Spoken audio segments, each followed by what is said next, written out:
안녕하십니까. 네, 2017년 1회 정기이사 제2과목 전력공학 문제풀이를 시작하도록 하겠습니다. 1회 시험이고요. 여러분들 교재 보시면 교재에 2과목 21번부터 보시면 되겠습니다. 21번 전력공학. 자, 21번 문제는 초고압 송전계통에서 단권 변압기가 사용되는 이유로 볼 수 없는 것은 그랬습니다. 단권 변압기. 우리 단권 변압기는 단권 변압기 세대를 이용해서 각각의 변전소, 여러분들이 알고 계시는 765kV 변전소, 345kV 변전소, 154kV 변전소 등의 단권 TR 세대를 가지고요. 단권 TR 세대를 가지고 우리가 3권선 변압기를 만듭니다. 3권선 변압기. 3권선 TR을 만들어서 얘가 꼭 어떻게 하는 것이냐? 전압을 승합하기도 하고 또는 강압하기도 합니다. 그래서 1번부터 좀 보시면 단권 변압기는 첫 번째 효율이 높다. 네, 효율이 높습니다. 자, 효율이 높고요. 손실이 적기 때문에 효율이 높은 겁니다. 자, 왜 그러냐면 우리 단권 변압기는 한 개의 권선의 1차 권선과 2차 권선을 1차 R상이다 그러면 R-상을 중성점은 접지해놓은 이렇게 한 개의 코일을 사용하고 있기 때문에 코일량이 적게 들어갑니다. 코일량이 적게 들어간다는 얘기는 손실이 적고 손실이 적다는 얘기는 효율이 높다는 얘기고요. 두 번째, 단락전류가 작다. 자, 무슨 소리냐? 우리 단락전류 계산 공식을 보시면 IS는 여러분들은 정규과정을 다 공부하신 분들이 문제풀이 하시는 거기 때문에 단락전류 IS는 퍼센트 임피던스 분의 100의 IN이라는 공식을 사용하고 있죠. 여기서 임피던스 양이 한 개의 코일로 했기 때문에 작아집니다. 그럼 단락전류는 작아지는 게 아니라 반비례함으로써 커지겠죠. 예, 단락전류는 커지는 게 맞겠습니다. 그래서 답이 2번이 될 것 같네요. 2번. 자, 나머진 3번 전압 변동률이 작다 그랬는데 전압 변동률이 작다 하는 얘기는 답은 2번이 되겠고요. 3번에 보시면 전압 변동률 입실론이라는 얘기는 퍼센트 저항 강화의 코사인 세타 플러스 퍼센트 리액턴스 강화 사인 세타 값이 되죠. 전압 변동률은 뭐에 비례하죠? 퍼센트 R과 퍼센트 X에 비례합니다. 서로 비례하기 때문에 얘들이 작게 감켰다. 얘들이 작다는 얘기는 전압 변동률이 작다는 얘기가 맞겠고요. 그 다음 네 번째 보시면 지로가 단축되어 재료를 절약할 수 있다. 네, 맞습니다. 선로의 양이 줄어들기 때문에 절약된다. 그렇게 보면 되시겠습니다. 그래서 답이 2번이 되겠고요. 자, 그 다음 22번을 좀 보시죠. 22번. 22번은 조금 어려운 문제가 되겠습니다. 자, 발전 문제인데요. 어떤 화력발전소의 증기 조건이 고온원, 높은 온도, 뭐 T1이라고 할까요? T1이 섭씨 온도로 주어졌네요. 그죠? 도시로 주어졌으니까 섭씨 온도가 540도랍니다. 540 도씨가 되겠고요. 자, 그 다음 저온원이 30도랍니다. 30도씨. 일때 이 온도 간에 움직이는 카르노 사이클의 이론 열효율은 몇 %인가 그랬어요. 이론 열효율은 몇 %인가? 우리 카르노 사이클이다 그러면 카르노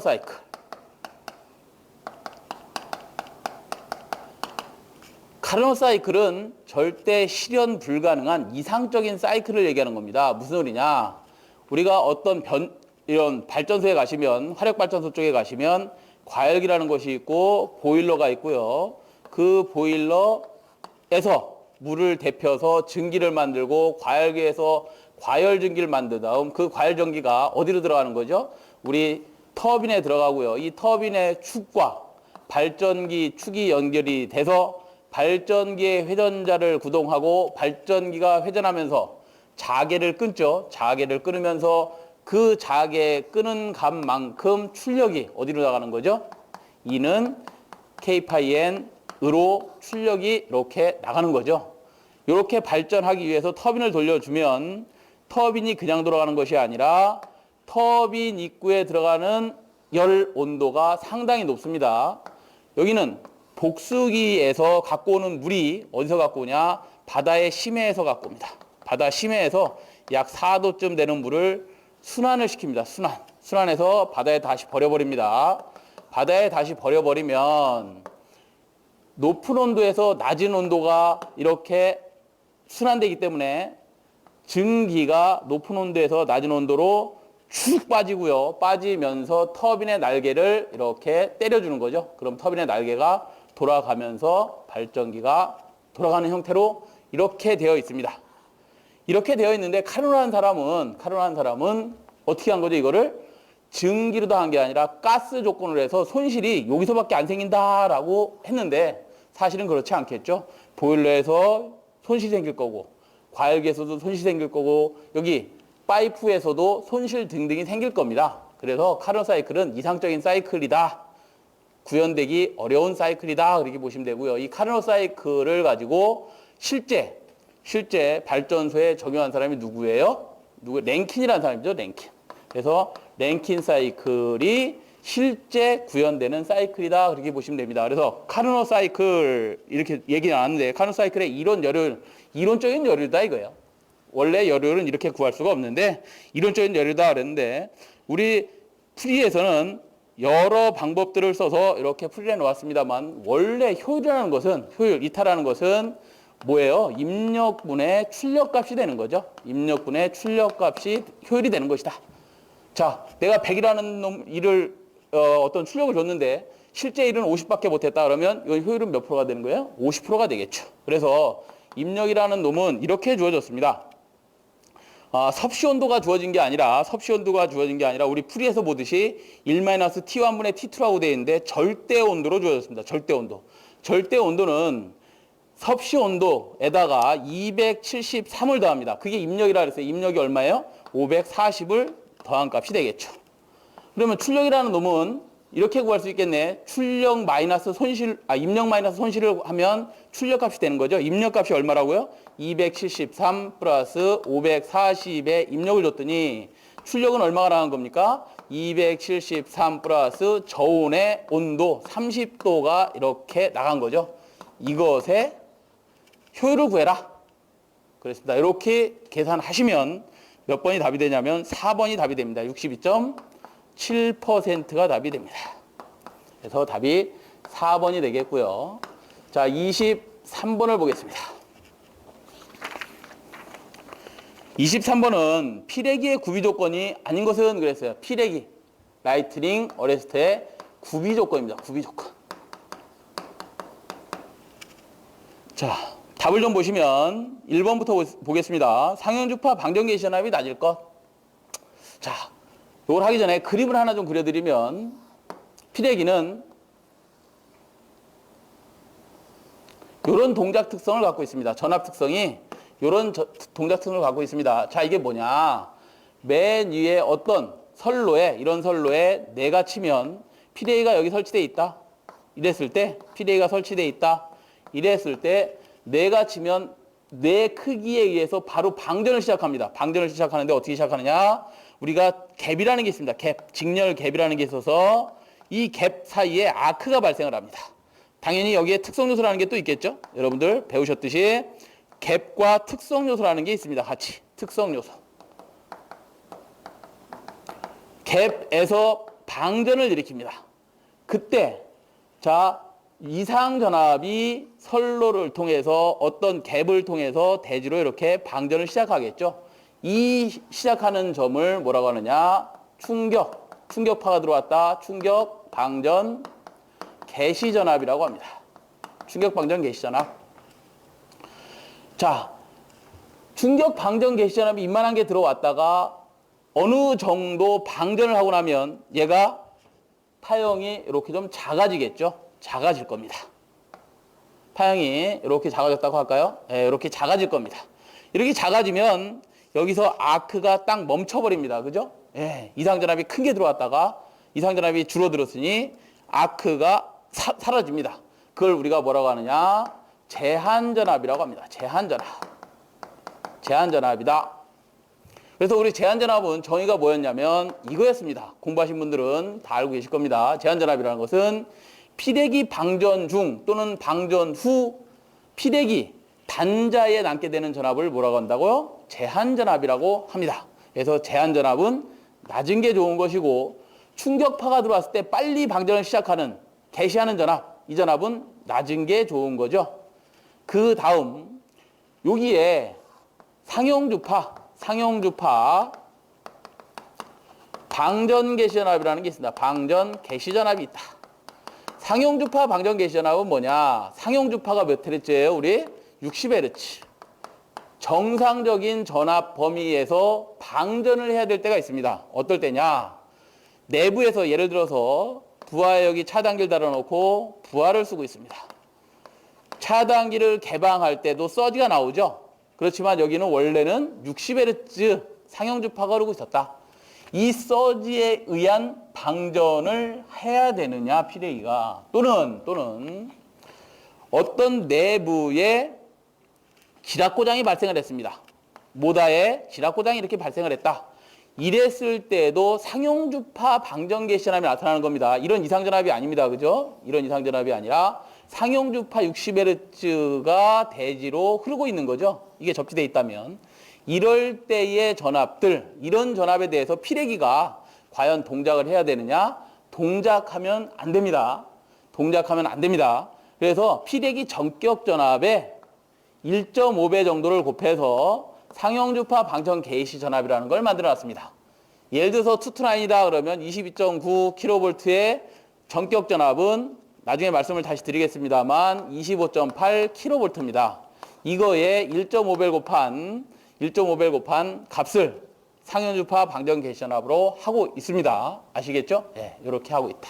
그래서 상용주파 방전 개시 전압은 높은 게 좋은 것이다. 높은 게. 이렇게 높은 게 좋은 것이다.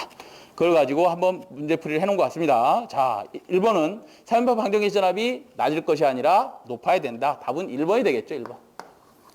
두 번째, 충격 방전 개시 전압은 낮아야 합니다. 그죠? 충격 방전 개시 전압은 낮은 값이 들어왔을 때 바로 방전을 시작해야 된다. 왜? 이놈은 나쁜 놈이니까 기기를 파손시킬 거니까 바로 방전을 시작해야 되겠죠. 그 다음에 세 번째, 속류 차단 능력이 클 것 그랬는데 속류는 전압하고는 관계없이 속류선이 있습니다. 속류선이 있는데 속류라는 건 뭐냐면 이건 전류선입니다. 피레기에 이상전압이 들어오게 되면 얘도 전류도 방전을 시작해야 되는데 이상전압이 들어왔을 때 전류가 대지로 빠져야 하는데 그때의 전류, 이 속류를 끊을 수 있는 능력이 충분해야 된다. 그래서 얘도 당연히 맞습니다. 4번에 제한전압이 낮을 것 그랬습니다. 제한전압은 낮을 것이라 그랬었죠. 낮을 것. 그래서 답은 1번이 되겠습니다. 1번. 자, 됐고요. 24번을 좀 볼까요? 24번. 그림과 같은 회로의 영상, 정상, 역상 임피던스 Z0, Z1, Z2를 구하시오 그랬는데요. 상당히 좀 어려운 얘기입니다. 자, 우리가 이렇게 이해하시면 되겠어요. 이렇게 이해하시면 되겠어요.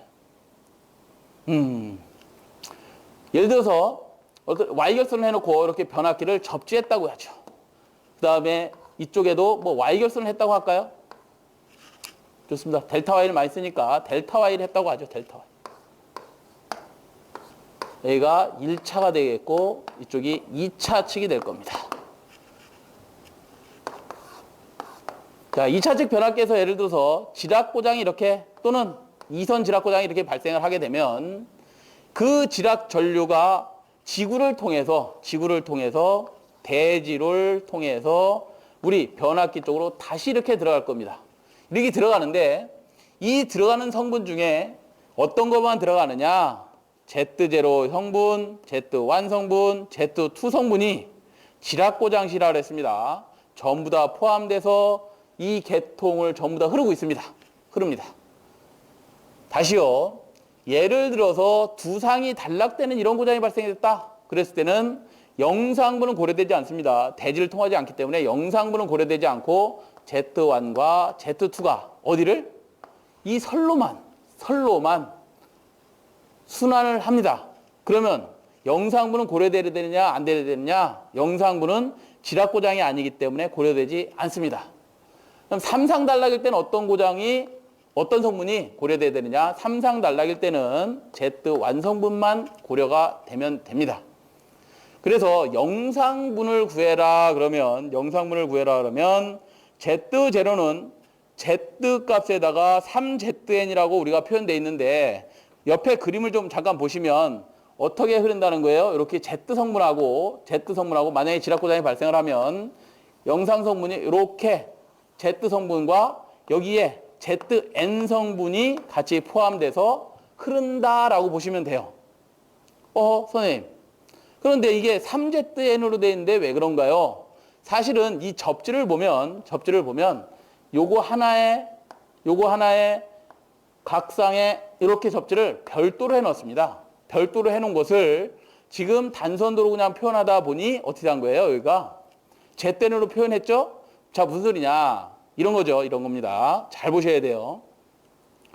원래 이거 하나의 값은 얼마였냐면 3ZN 값이었는데 이거를 단선으로 나타내다 보니 병렬 합성을 해서 병렬은 N 개수분의 병렬 개수를 ZN으로 이렇게 했다는 거죠. 네, 이거를 몇 개 했다는 거야?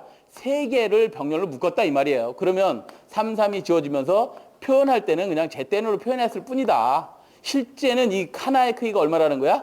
3ZN. 요거와 또 하나의 크기가 3ZN으로 이렇게 접지를 해놨더라. 그래서 우리가 한 개 선로의 값을 구하다 보니 뭐뭐가 포함되는 거예요? Z 플러스 3ZN이 됐다. 정상분이나 역상분은 그냥 같더라. 정상분이나 역상분은 같더라. 라고 이렇게 표현이 되어 있습니다. 어렵죠? 어렵습니다. 네, 어찌됐든 잘 참고를 하셔서 답을 찾으시면 되는데 답이 1번이 되겠습니다. 1번. Z0는 Z 플러스 3ZN이 되고요. Z1, Z2는 그 크기가 같으면서 어떻게 되어 있다? Z로 같더라. 라고 표현이 되어 있습니다. 답이 1번이 되겠고요. 자, 25번을 좀 보겠습니다. 25번. 자, 25번은 비접지식 송전선로에 있어서 일선 지락 고장이 생겼을 경우 지락점에 흐르는 전류를 구하시오. 비접지. 접지 안 됐다. 델타 결선이다 이 말이죠. 한 선이 지락됐답니다. 그죠? 네, 한 선이 지락됐답니다. 한 선이 지락되면 그 지락 전류가 타고 올라갈 데가 없어요. 우리 24번을 잠깐 참고하시면 예를 들어서 이렇게 Y결선을 해놨다.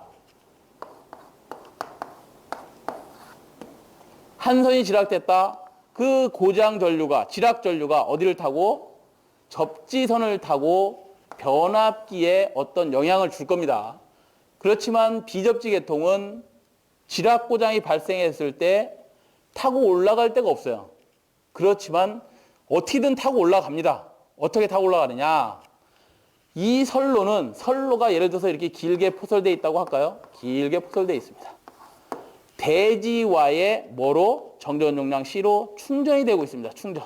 콘덴서로 뭐 되어 있다? 충전되고 있다. 콘덴서가 뭐야 결국은? 위의 끝과 아래 끝에 전원을 플러스 마이너스 인가하면 여기에 뭐가 플러스 마이너스 분극작용을 하면서 플러스 마이너스 분극작용을 하면서 전하가 충전되는 거죠.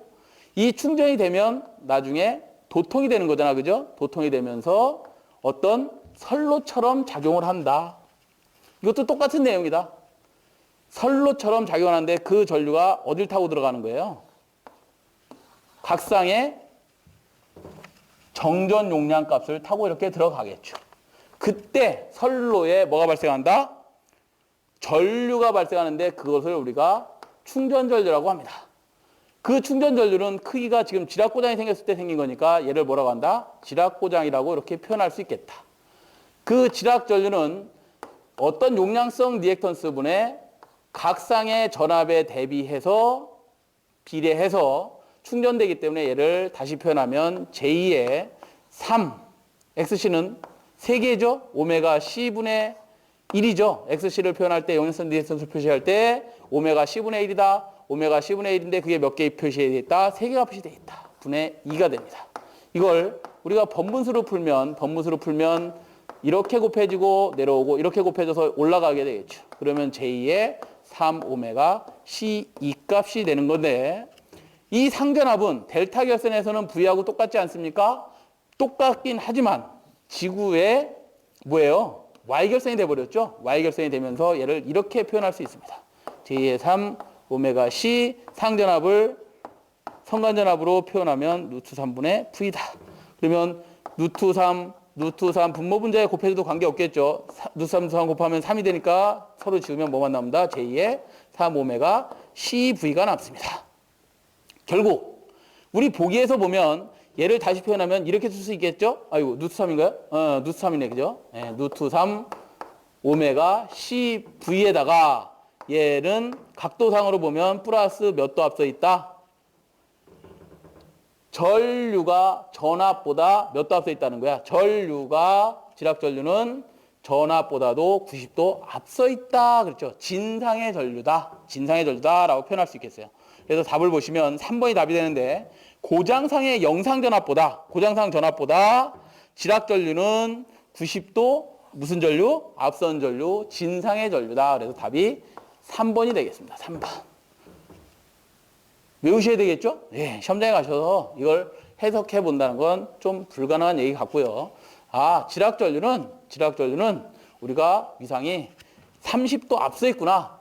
참고로 이걸 좀 알아두십시오. 참고로 단락전류는 그럼 어떠냐? 삼상 단락전류는 이렇게 표현하죠. 우리가 여러분들 Z분의 상전압이다.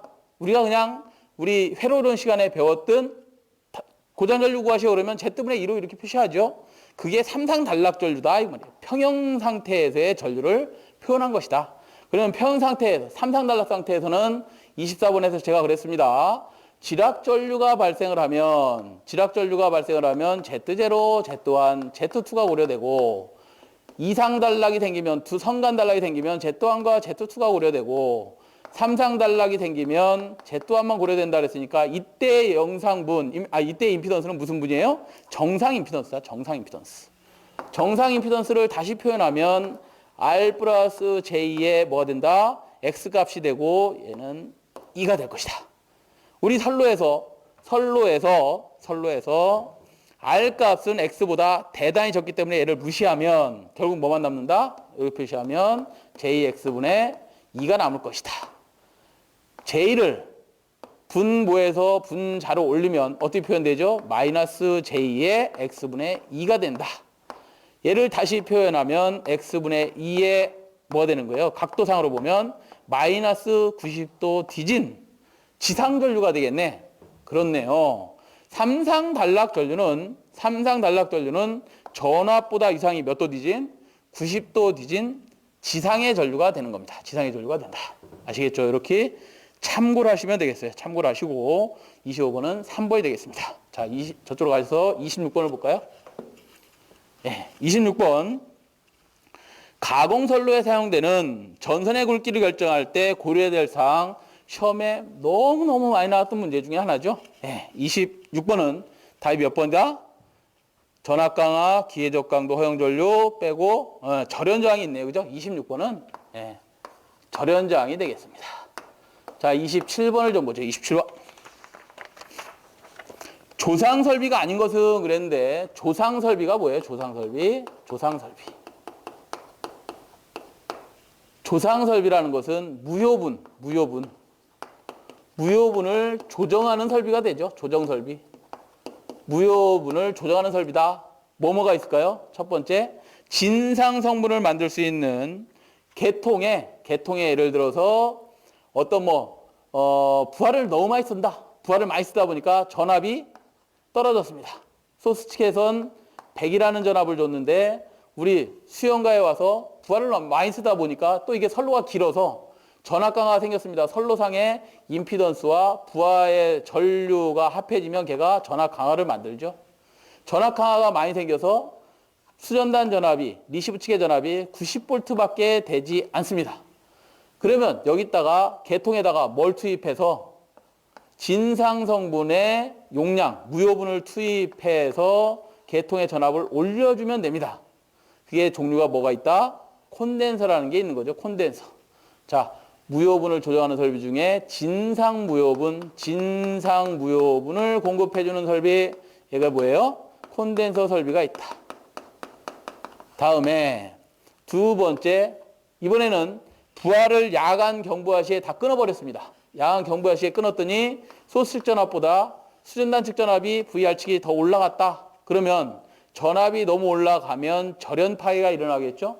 거꾸로 전압이 수전단에서 송전단 쪽으로 들어가면서 발전기의 단자 쪽으로 들어갔다.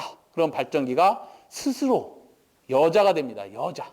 스스로 여자가 되기 때문에 이걸 방지합니다. 방지할 때 뭘 붙인다? 여기다가 병렬로 직렬 뭐를 리액터를 이렇게 붙여줍니다. 직렬 리액터를 붙여준다. 그게 뭐예요? 불로 리액터. 불로 리액터죠? 불로 리액터. 병렬 리액터.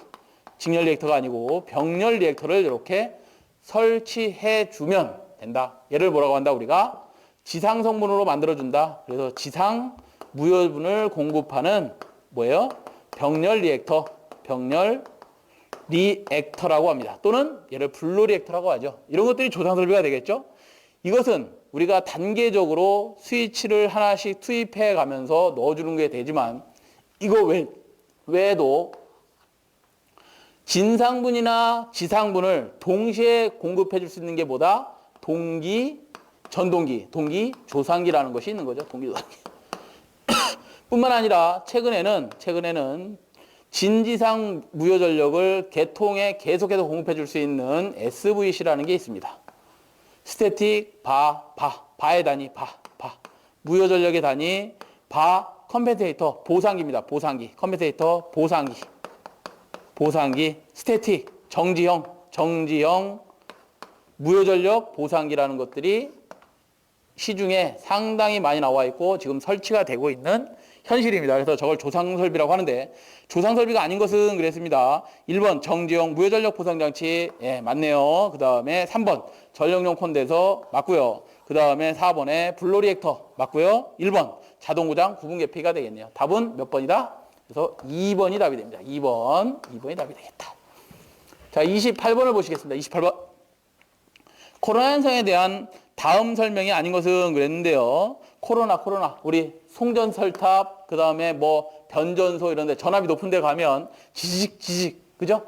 정연파 60Hz가 이렇게 잘 곱게 흘러야 되는데 전압이 높은 곳에 오면 최고점에 가서 지직 뭐예요 이게? 공기의 절연을 그만큼 깨버리는 거죠. 공기의 절연을 깨는데 몇 볼트를 가하면 AC 21.1kV를 가하면 1cm당의 공기의 절연이 파괴되는 현상. 이걸 뭐라고 한다? 코로나 현상이라고 합니다. 코로나 현상이라고 합니다. 이 코로나 현상에 대한 설명이 아닌 것은 그랬는데 1번부터 보시면 전선을 부식시킨다. 1번 전선을 부식시킵니다. 왜?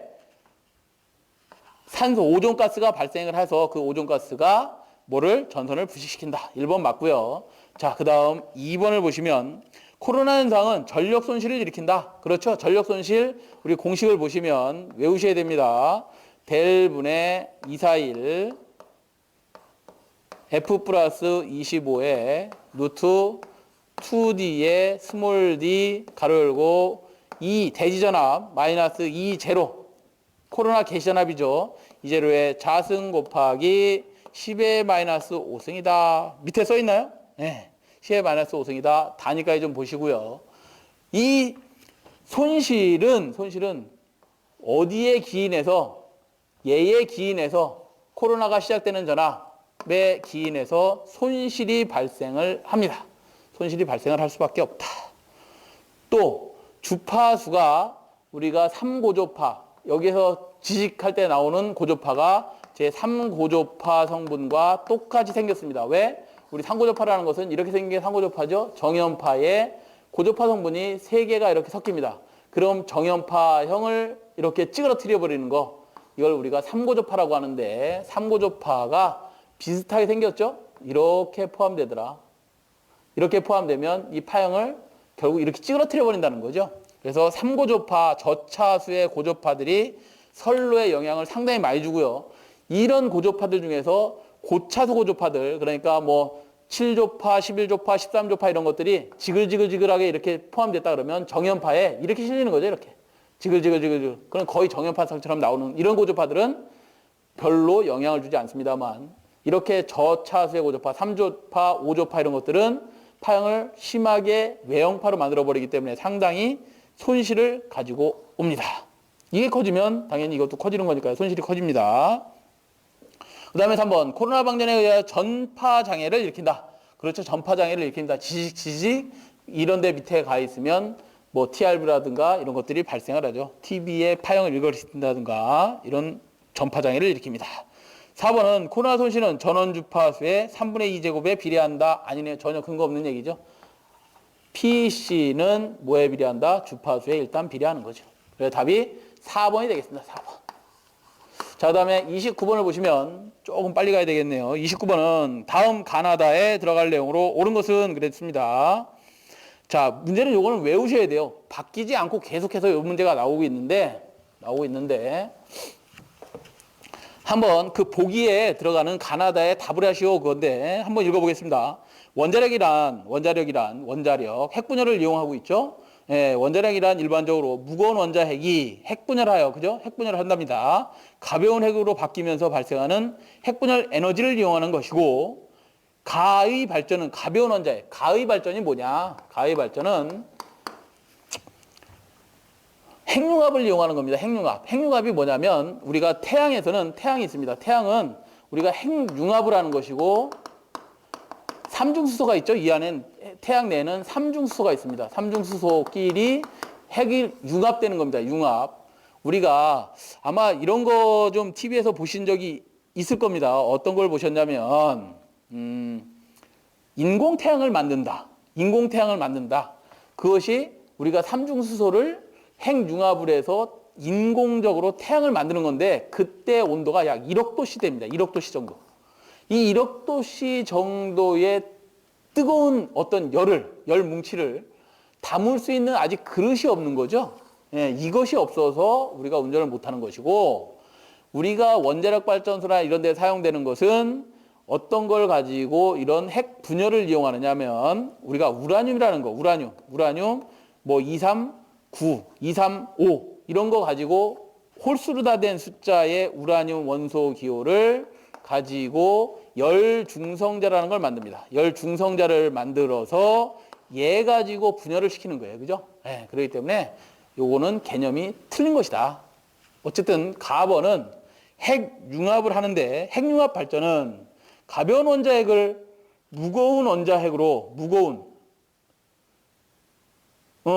가벼운 원자핵을 융합하여 무거운 핵으로 바꾸면서 융합을 하는 겁니다. 그죠? 핵융합한다 그랬으니까 핵융합을 이용한 발전은 핵을 융합하면서 다번은 바꾸면서 뭐의 핵반응의 전후 질량 결손에 해당하는 방출 에너지를 이용하는 방식이다. 그래서 답이 3번이 되겠습니다. 3번.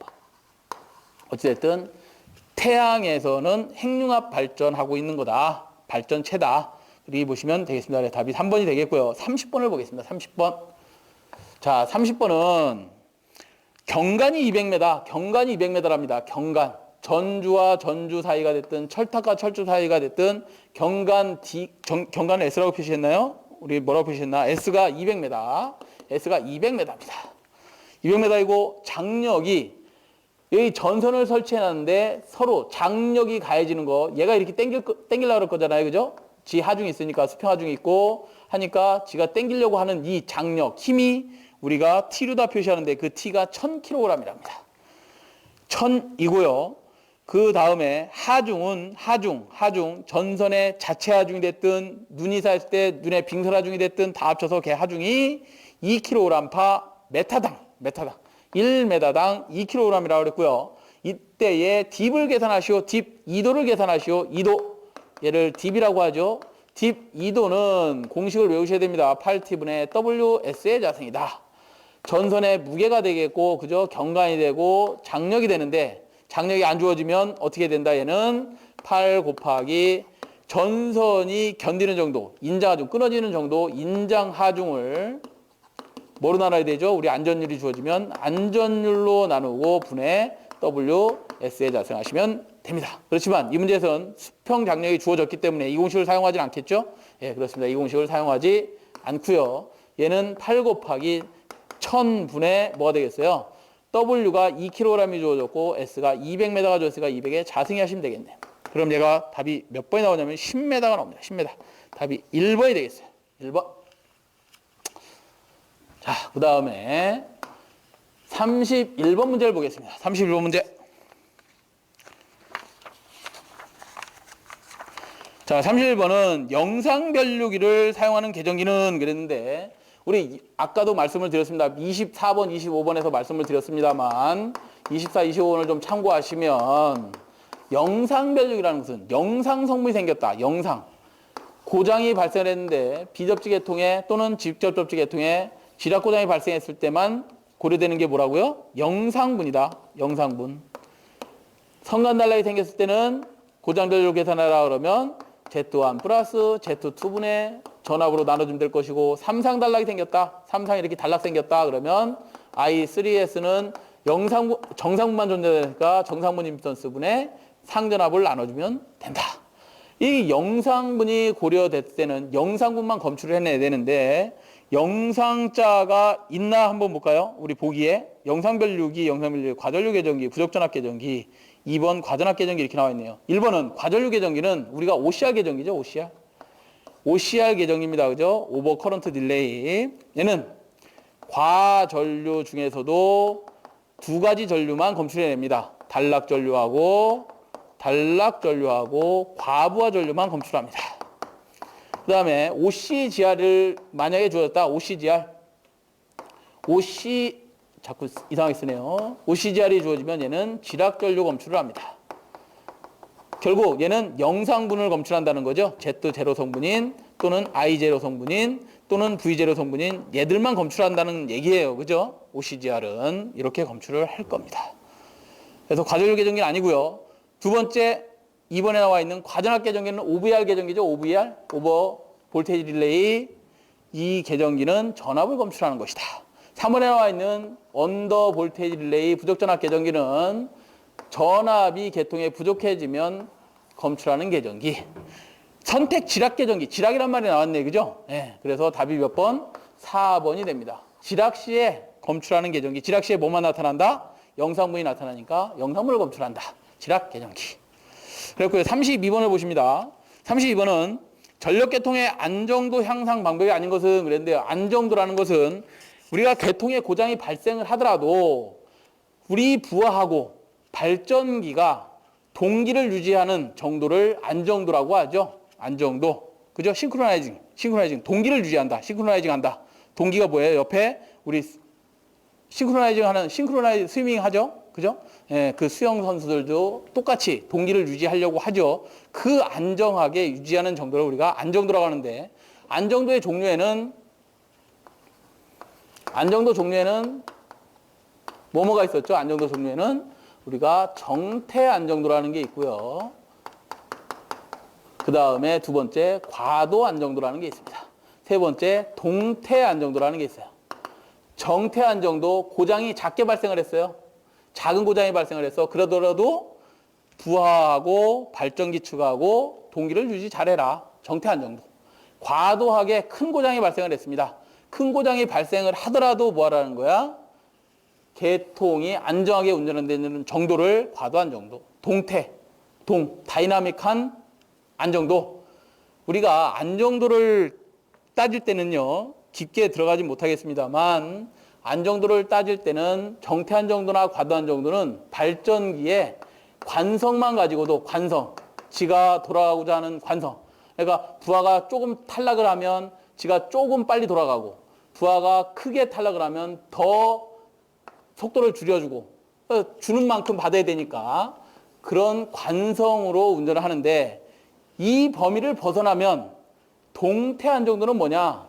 동태 안정도는 발전기 측에 붙어 있는 AVR, 전압을 자동으로 조정한다든가, 오토매틱 볼테이지 레귤레이터라든가, 우리 조속기라는 거 배웠죠? 조속기, 가바나. 이런 조속기에서 물량을 많이 내보내거나 덜 내보내거나 이런 것들까지 관성하고 포함돼서 서로 운전하는 것을 우리가 동태 안정도라고 합니다. 자, 32번은 전력계통의 안정도 향상 방법이 아닌 것은 물어봤는데요. 전력계통의 안정도를 이제 향상시켜줘야 되겠죠? 이런 안정도를 향상시키는 방법은 크게 네 가지가 있습니다. 처음에 리액턴스를 작게 해주면 되겠고요. 그 다음에 고장이 지속되는 시간, L이라고 할까요? 고장 지속 시간을 줄여주면 되고요. 그 다음에 전력을 평형하게 해주고 전압을 평형하게 해주면 안정도가 향상이 됩니다. 자, 왜 그러냐? 우리 안정도 한 개씩 P는 X분의 2V 사인 델타라는 공식을 아마도 보셨을 겁니다. 그래서 안정도를 키울 방법은 리액턴스를 작게 한다든가 전압을 높이고 낮출 수는 없으니까 얘들을 서로 송전단전압과 수전단전압을 평행하게 한다든가 발전량을 예를 들어서 이런 거죠. 발전기가 있습니다. 발전기에 부하가 있습니다. 모다가 있는데 얘 하나가 탈락이 됐다. 얘 하나가 탈락된 만큼 발전단 측에서 여기다가 얘가 소비하는 전력만큼의 부하를 급하게 투입시켜주라 이 말이야.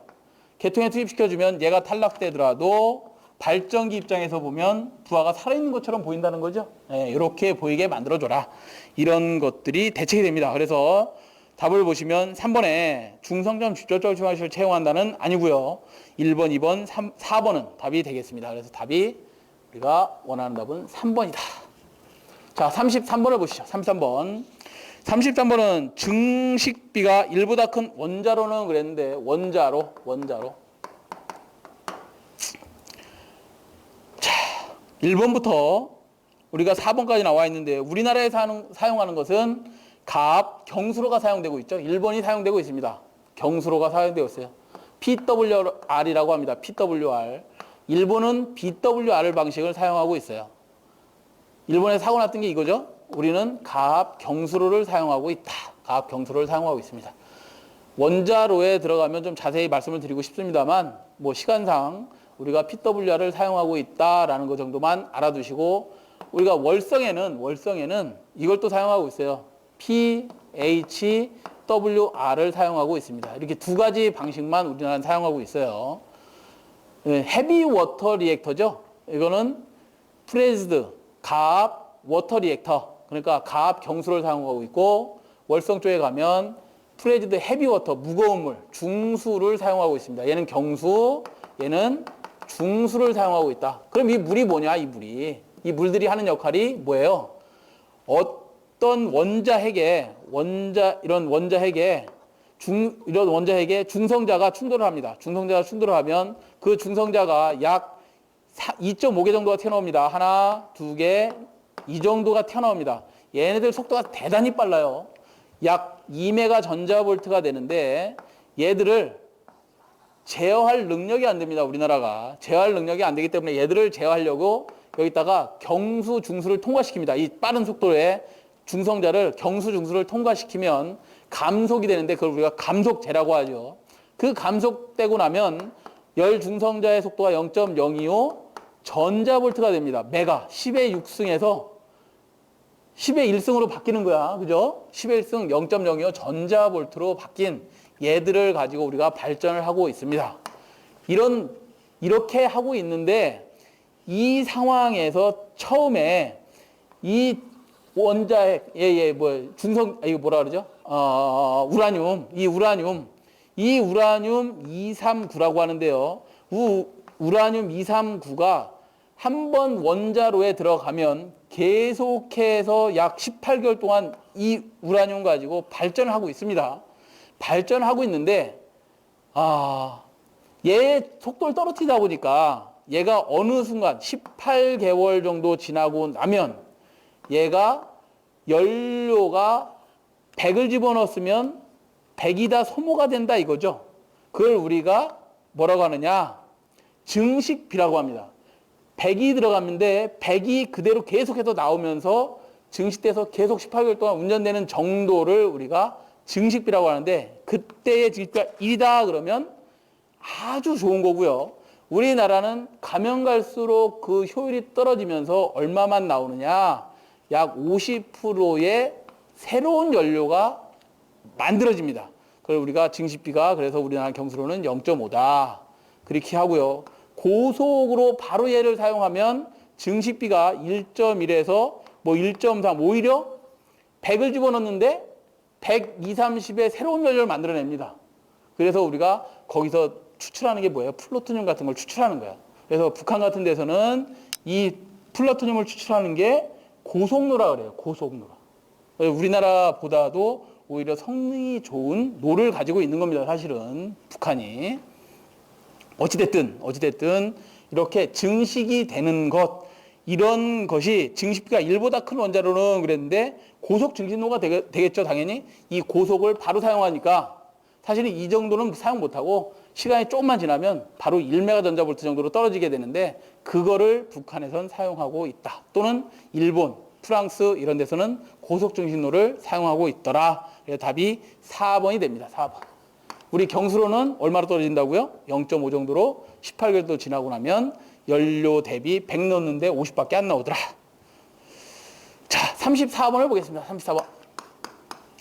34번은 송전 용량이 증가함에 따라 송전선의 단락, 지락, 전류도 증가하여 개통에 여러 장애 요인이 되고 있다. 이들의 경감 대책으로 적합하지 않은 것은 물어봤습니다.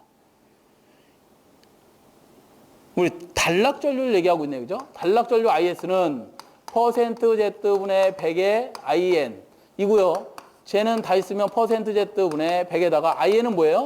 3상이다 그러면 루트 3 V분의 P가 되겠죠. 그래서 단락 전류는 1번 개통의 전압을 높이면 단락 전류가 작아지겠네요. 경감 대책으로 적합하지 않은 거. 단락 전류를 작게 되니까 전압을 높여주면 경감 대책이 되네. 그죠? 그 다음에 두 번째, 모선을 분리해라. 이런 얘기. 우리가 개통 자체가 우리나라가 있으면 우리나라가 765가 이렇게 돼 있고 여기 신서산 변전소로부터 저쪽 신태배까지도 이렇게 다 765 변전소가 있고요. 그 다음에 345가 이렇게 연계가 되어 있습니다. 연계되어 있다는 얘기가 뭐냐면 345 같은 경우는 연계되어 있다는 얘기는 뭐냐면 병렬 연결되어 있다. 이거 다 저항체 아니에요. 왜 부하쓰면 저항이고 부하쓰면 저항이고 이런 저항체들이 병렬 연결되어 있으면 N분의 저항이 연결된 만큼 저항 성분이 임피던스가 작아지는 거 아니야. 그죠? 이게 작아지면 뭐예요? 단락 전류는 커질 거 아니야. 그죠? 그것 때문에 얘를 분리를 해라 이 말이야. 이렇게 분리를 하면 임피던스가 커질 거 아닙니까? 그죠? 그러면서 단락 전류가 작아질 것이다.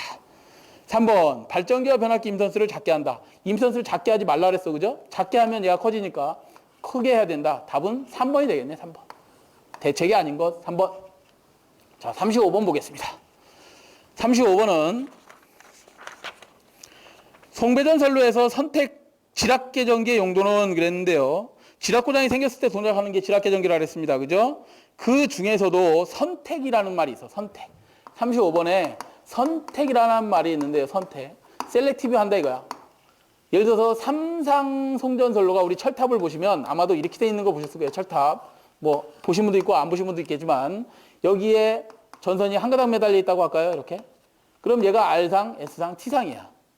여기에도 T상, S상, R상이 이렇게 있어요. 이걸 1회선, 이걸 2회선이라고 하는 거죠. 이렇게 2회선을 보내주고 있어요. 대개가. 그런데 여기도 R상이 있고 여기도 R상이 있습니다. 저쪽 변전소에 가시면 얘가 이렇게 R상끼리는 묶여 있고 S상은 S상끼리 다 묶여 있어요. 이거 병렬로 다 그냥 송전해 줄 뿐이죠. 모선에서. 또 T상은 T상 그대로 이렇게 묶여 있어. 변전소에 가면. 이렇게 묶여 있는데 얘하고는 전위가 같은 전압차가 없는 하나의 전선이다 이 말이야. 그 중에 한 가닥의 지락고장이 발생을 했어요. 그 중에 R상 하나만 지락됐을 때 전원을 다 끊어버릴 수가 없으니까 이쪽 여기가 R상이 얘는 죽이더라도 얘는 살려야 될 거 아니야. 그죠? 그래야 송전을 계속할 수 있으니까 그럴 때 어느 상이 고장 났는지까지도 검출할 수 있는 게 선택, 셀렉티브, 그라운드, 지락이 생겼을 때 개전하는 개정이다 이 말이에요. 그래서 얘를 셀렉티브 그라운드 딜레이다 이렇게 얘기를 하고 있습니다. 자, 이런 선택 지락 개전기의 용도는 그랬는데 답이 1번이 되겠네요. 다해선에서 접지, 지락, 고장 발생했을 때 답이 1번이 됩니다. 그 다음에 36번을 좀 보죠. 그림과 같은 회로에 일반 회로 정수가 아닌 것은 그랬는데 임피던스 회로가 주어졌네요. 임피던스 회로가 이렇게 주어졌을 때 우리 고장 계산에서 아마 이런 거 보셨을 겁니다. 얘를 표현할 때 A 정수, B 정수, C 정수, D 정수인 4단 정수로 표현하시오. 그러면 얘는 어떻게 표현되느냐? 우리가 이렇게 봤을 때 어드미턴 성분이 없다. 그리고 얘는 무슨 비다? 전압비다. A 성분은 전압비다. 전압을 가했고 D 성분은 전류비다. 전류를 가했고 B 성분은 임피던스 성분이다 그래서 임피던스가 이렇게 있고 C 성분은 뭐예요? 어드미턴스이다 그래서 없다. 이렇게 표현할 수 있는 거죠. 그래서 요거는 좀 시간이 좀 걸리니까 설명을 드리려면 요 정도로 그냥 알고 계셔야 될 것 같습니다. A 정수, B 정수, C 정수, D 정수는 임피던스를 행렬로 표시하면 1Z, 0,1이고 만약에 이게 이런 그림이 주어집니다. 이런 그림. 어드미턴스 성분만 있다. 어드미턴스 성분만 있다. 이렇게 있을 때 A, B, C, D 4단자 정수를 표현해라. 그러면 얘는 어떻게 표현된다? 전압비, 전류비는 항상 인가되어 있는 것이고 B 정수는 임피던스 성분은 없으니 0, 어드미턴스 성분은 존재하니까 1로 이렇게 표시하시면 된다는 거죠. 아니, 어드미턴스 Y로 표시하시면 된다 이 말이죠. 그래서 우리 36번은 Z만 주어지고 임피던스 성분만 주어지고 4단자 정수 A, B, C, D를 구해보시오. 틀린 거 찾으시오. 그랬습니다. 그죠? 답이 1번이네. 1번. B 정수는 뭐만 있어야 된다? 임피던스만 있다. 37번을 보겠습니다. 37번. 송전선로의 중성점에 접지 목적이 아닌 것은 그랬는데 송전선로 Y결선이 됐든 Y결선의 저항접지가 됐든 이런 접지의 목적이 아닌 것 그랬는데 1번이 답이 됩니다. 1번. 이건 좀 외우셔야 되는 거예요. 외우셔야 된다. 답이 1번이 되겠습니다. 무턱대고 외우시는 게 아니고 우리가 접지 방식이 이런 것들이 있죠. Y결선 직접 접지가 있고요. 그 다음에 Y결선 저항 접지가 있습니다. 그 다음에 델타 비접지가 있고 비접지죠. 비접지. 그 다음에 Y결선에 소호 리액터 L을 설치한 이런 소호 리액터 접지 계통이 있다. 이렇게 있을 때 한상이 지락되면 한상이 지락 이런 고장이 발생했을 때 건전한 상, 고장나지 않은 상, 건전한 상 이런 상의 전위 상승은 어떻게 되느냐? 전위 상승은 Y결선은 지락 고장이 발생을 하면 고장 전류는 크게 3I0로 들어가지만 여기는 평상시에 0전이고 얘가 지락 고장이 발생하더라도 전위 상승이 75%밖에 전위 상승이 되지 않습니다. 그러니까 전위 상승이 안 된다고 봐야 되겠죠? 네. 전위 상승이 가장 적고요. 그 다음 전위 상승이 높은 게 얘다. 그 다음 전위 상승이 높은 게 얘다. 업배로 누수 3배로. 그 다음에 전위 상승이 높은 게 소호 리액터 접지 계통이다. 누수 3배 이상이다. 지락 전류 크기도 좀 보시면 지락 전류의 크기, 지락 고장이 발생했을 때 전류 크기를 보시면 전류 크기는 직접 접지 계통이 3I0로 가장 큽니다. 3I0로 가장 크고요. 가장 적은 것은 소호 리액터 접지 계통이다. 소호 리액터 접지 계통은 여기에 고장이 발생하더라도 여기 이만한 저항이 있기 때문에 리액터가 있기 때문에 전류가 흐르질 못합니다. 흘러 올라가질 못하고 그냥 송전이 가능할 정도로 아주 작습니다. 자, 이 정도만 알아두시면 되고 그 다음에 과도 안정도 측면에서 보면 안정도 측면에서 보시면 과도 안정도가 가장 좋은 것은 누구냐면 이 지락 전류가 가장 작은 것이 과도 안정도는 가장 좋습니다. 이 지락 전류가 가장 큰 곳은 과도 안정도는 가장 나쁩니다. 가장 나쁘다. 뭐라고 해야 되나요? 가장 낮다. 과도 안정도가 가장 나쁘다. 이 정도를 받으시면 풀이가 충분히 될 것 같습니다. 4번에 보시면 37번에 4번 보호계정기의 신속 확실한 동작을 요한다. 그럴 때 보호계정기는 여기다 CT를 달면 되는 거거든요. 나중에 이게 CT, 커런트 트랜스포머 변류기라는 걸 설치해서 고장을 검출해내면 되는데 이 고장 전류가 커야 검출을 잘하겠죠. 네. 여기는 CT를 아무리 달아놔도 뭐예요? 얘 때문에 전류가 안 올라온다 그랬잖아. 고장 검출이 전혀 안 됩니다. 얘도 마찬가지. 아까도 말씀을 드렸습니다만 이 C를 타고 올라가기 때문에 고장 전류가 상당히 작습니다. 상당히 고장 전류가 작다. 검출이 곤란합니다. 아주 안 되는 건 아니지만 곤란하다. 고장 검출이 가장 용이한 것은 얘가 되겠죠. 고장 검출이 가장 용이한 거. 고장 검출 가장 잘 됩니다. 고장 검출 가장 안 됩니다. 답이 4번, 몇 번이죠? 1번. 송전 용량의 증가하고는 전혀 관계없습니다. 자, 38번을 보죠. 38번. 부하 전류가 흐르는 전로는 개폐할 수 없으나 기기의 점검이나 수리를 위하여 회로를 분리하거나 개통의 접속을 바꾸는 데 사용하는 것은 답이 2번이 됩니다. 달로기. DS. 디스코넥터 스위치. 스위치, 달로기. 시험에 38번은 무지무지 많이 나오는 거죠. 고장전류 검출이 안 된다. 부하전류를 갭해서도 안 된다. 얘는 어떤 전류만? 무부하, 시, 충전된 전류, 아주 작은 전류만 온오프 할 수 있다. 그래서 답이 2번이 되겠고요. 자, 39번을 좀 보겠습니다. 39번. 보호계정기와 그 사용 목적이 잘못된 것은 그랬는데요. 이거는 보호계정기는 좀 어렵습니다. 여러분들 정규 수업을 듣지 않으시면 굉장히 좀 어려워서 답만 좀 불러드리겠습니다. 보호계정기의 그 사용 목적이 잘못된 것은 과전압 계정기입니다. 과전압 계정기. 4번에 보시면 과전압 계정기 OVR 계정기인데요. OVR 계정기는 어떨 때 동작하느냐? 오버, 볼테이지, 릴레이입니다. 릴레이. 오버, 전압이, 과전압이 들어왔을 때 동작하는 계정기다. 이렇게 보시면 되겠어요. 과부하가 생기면, 예를 들어서 이런 선로에 부하를 아주 큰 걸 달았다. 그러면 부하를 사용하는 만큼 우리가 전류가 나오는데 이때는 과전류가 나오는 거죠. 이런 과전류가 나오면 과전류에 동작하는 계정기는 어떤 거였다? OCR 계정기가 동작합니다. 그래서 답이 4번이 된다. 자, 40번을 보시면 송전선로의 정상 임피던스를 Z1, 역상 임피던스를 Z2, 영상 임피던스를 Z1이라고 할 때 옳은 것은 그랬는데요. 40번은 송전선로라고 하는 곳에 밑줄을 좀 쳐드려요. 송전선로. 그 아래 해석을 좀 보시면 TR도 있습니다. 변압기도 있는데요. 변압기는 영상분이나 정상분이나 역상분이 같다고 해놨습니다.